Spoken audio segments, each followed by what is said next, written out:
Are you ready to get out of your apartment, get out of your rental unit, and buy yourself a house? If that's you and you clicked on this video, well, stick around because today I'm going to be showing you and talking about helpful tips to actually allow you to be able to get out of that rental unit and buy yourself the house that you wanted. My name is Curtis, and I want to help people on their personal financial journeys be able to live a rich life while also saving and investing for their future. And in today's video, someone reached out to me about wanting to buy a house, but they didn't know how to even get started. They didn't know the process of buying a house. They didn't know how to save money for a house. They didn't know how much it would cost. They've researched online. They didn't know about closing costs. They didn't know about inspection fees. They didn't know anything. They didn't know how banks even will loan and how much they will loan to you, the entire process. So today I'm going to break that down. I'm going to go over steps on what the bank's going to do, the steps that you're going to have to take in order to buy a house, but also ways that you can save and actually prepare for that future mortgage payment and repairs that are going to be on the house that are unexpected. So I want to break down a little bit about how my wife and I got into our first house. So we got into our first house in 2023. It's crazy. The 2021, 2022, 2023 real estate market's absolutely insane. Mortgage rates going up.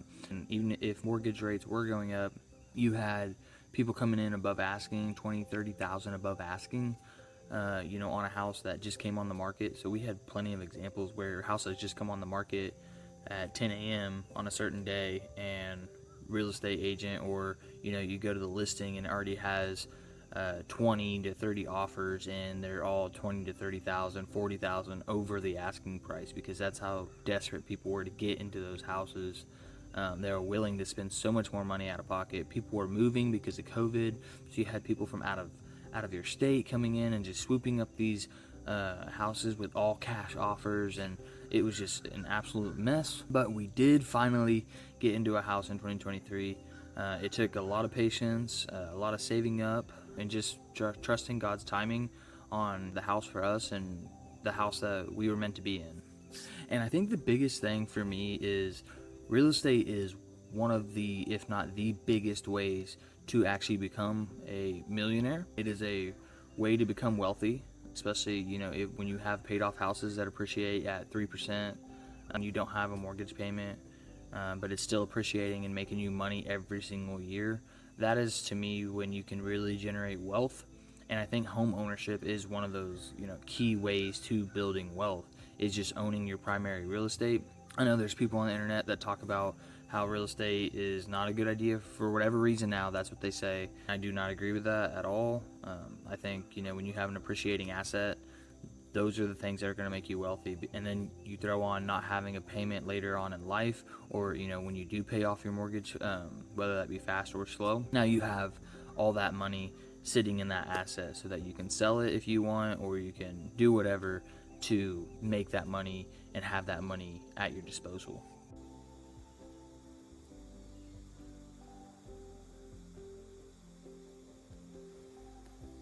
The main thing was just, how do I save money for a house? The world's expensive and it's really hard to save money. The thing I said was, well, if you can't save money, then you're not gonna be able to afford a mortgage unless you get a house that's cheaper than what your rent is. And at the time, he's only renting for $700 a month, which is not much money. So if you can't afford more than what your rent is, then it's probably not a good time to buy a house. Maybe it's time just to kind of try to stack cash on the sideline, maybe get your job or something. But the first thing is calculate your income, your gross monthly income, which is going to be everything that comes in the door every single month. So if it's just you, it's just your paycheck. If it's you and your spouse, you're going to put those together and you're going to calculate your monthly income. So after you actually calculate your monthly income, you're going to multiply that gross monthly income by 0.28 or 28%. Now, I know some banks, will go a little bit higher, especially in today's world, but this is going to be based on your gross monthly income. So, for example, let's say you bring in $10,000, just to keep the numbers simple. That means that you would multiply your $10,000 income by 0.28, which is 28%, and that's going to get you at $2,800 that you can afford for your mortgage payment. So now that you have the 28% calculated based on your monthly income, your gross monthly income, you're going to be able to know, can I actually afford something in that price range? If you look at your rent currently and you say, hey, my rent is currently, lower than that and I'm actually struggling financially, then maybe it's not a good time to buy. because that means that your income's either not high enough, or you have other debts, or you're not disciplined enough with your money. But if you are already spending around that much on rent anyways, then maybe it is a good time to buy. You just have to make sure that you're not already stretched out financially with your rent, because if you are, then what if a water heater goes out in your new house that you just bought? Or what if you need a new roof and you have to pay the deductible? That can really set you back financially, and you want to be able to afford those things comfortably when you're living in your home. You don't want to have to stress out about repairs, because that is just part of home ownership.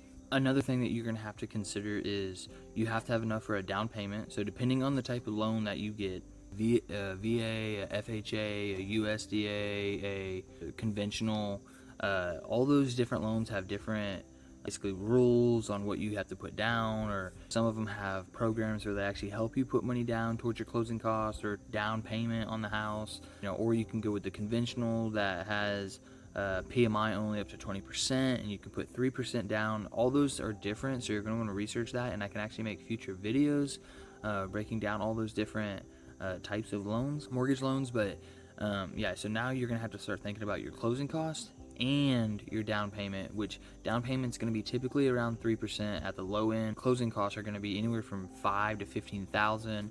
You're going to have an inspection that's also at like $500 to $800 for your termite inspection, your just house inspection. All that good stuff goes into it. And so there's a lot of things that people don't think about when they're actually wanting to buy a house that you actually have to pay for. And so you really have to be financially prepared, or else it'll set you back. And then if something happens at your house after you don't have money, you're technically house poor, and then you can't make the payments for some reason. And yeah, it can just get really messy. So you're going to want to have to try to save money and really create that nest egg so that you can buy a house comfortably and be able to afford everything.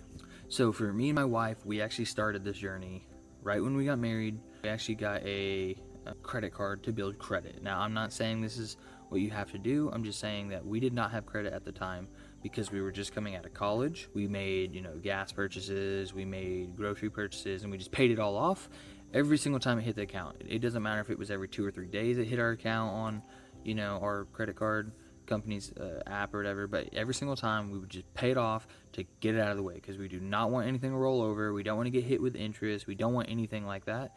And so we would just pay off the credit card super fast every single time in order to actually build our credit, so that whenever it came time to buy a house, we would have good credit scores in order to get a mortgage and a lower rate. So we did this for about 2.5 to 3 years. That was a whole process just to build our credit score. It took 2.5 to 3 years.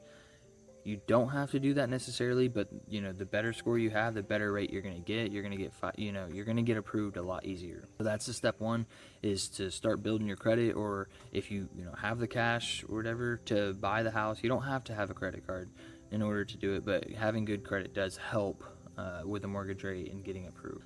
The next thing is start stacking cash, because like I said earlier, it is expensive to buy a house. It's expensive to go through the closing costs. It's expensive to put the down payment down, and your mortgage, your house is just expensive. You're going to have repairs that you're going to have to make on the house, and so you want to save up for that. And that brings us to the actual title of this video: how to save money for a house. And the first thing I'm going to say, which probably sounds, well, yeah, duh, is you have to make more income. So whatever your income is, you're going to have to make more money in order to save. And if you don't have to make more money, then you just have bad spending habits, and hey, that's cool.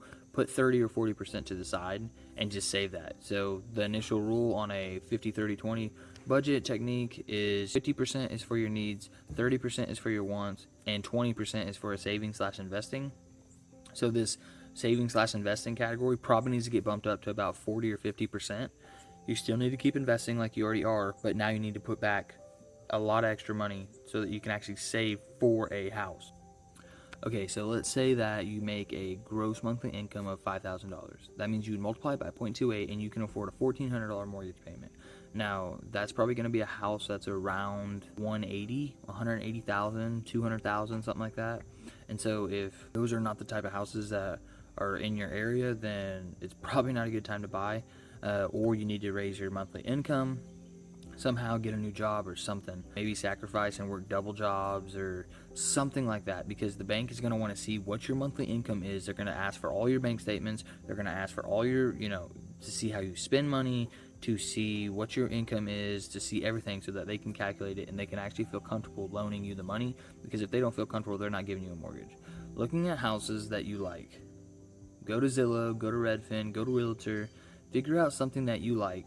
Look at the neighborhoods, look at the housing styles, all that good stuff. You want to figure out where you want to live, or what, the area, and, what the house looks like. You want to figure all that stuff out. After you figure that out, I would go to a bank and get pre-approved. It doesn't cost any money.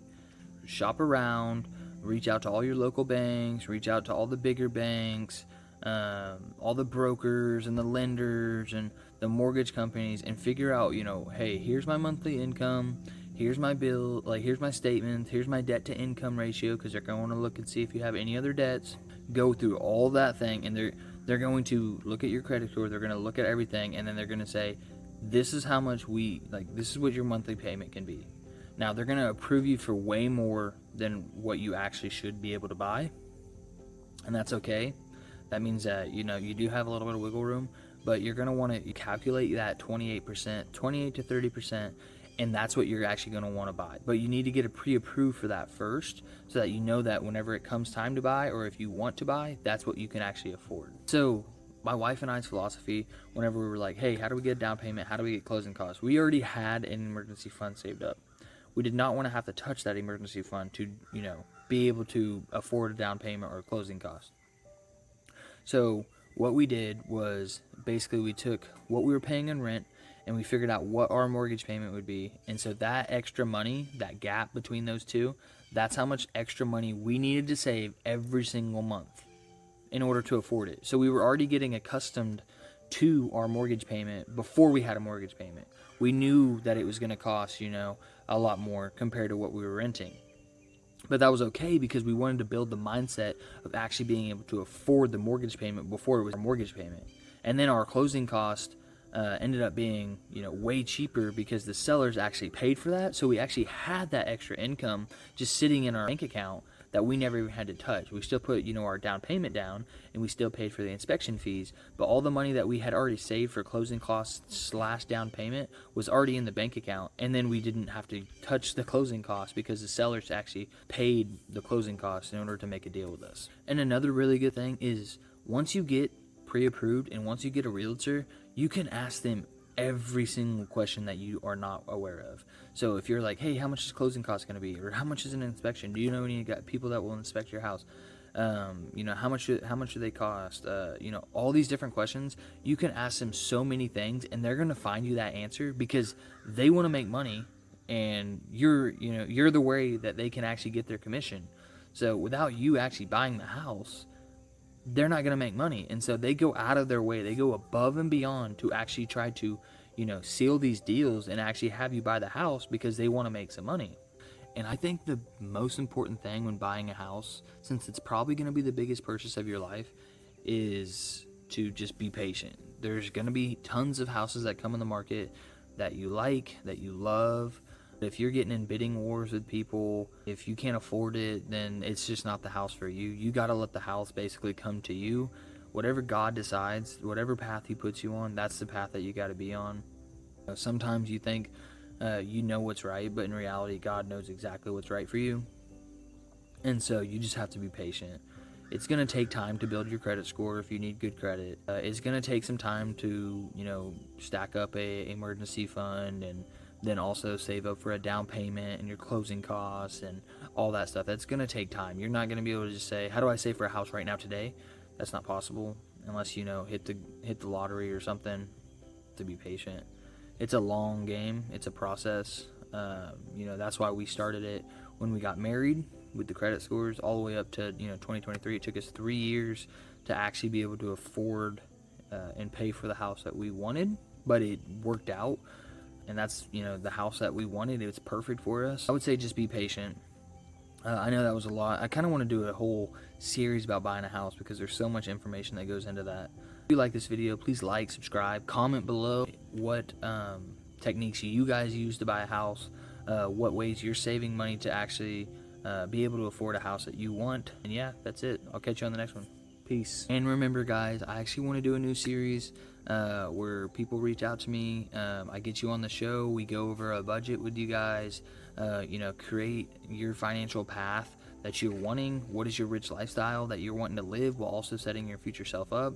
If it's, wanting to buy a house like this video that we just had, I can actually go over your budget, go over your, monthly income and expenses, and figure out, the path to get you to that place that you want to be. If it's getting out of debt, I can help you get out of debt, all these different things.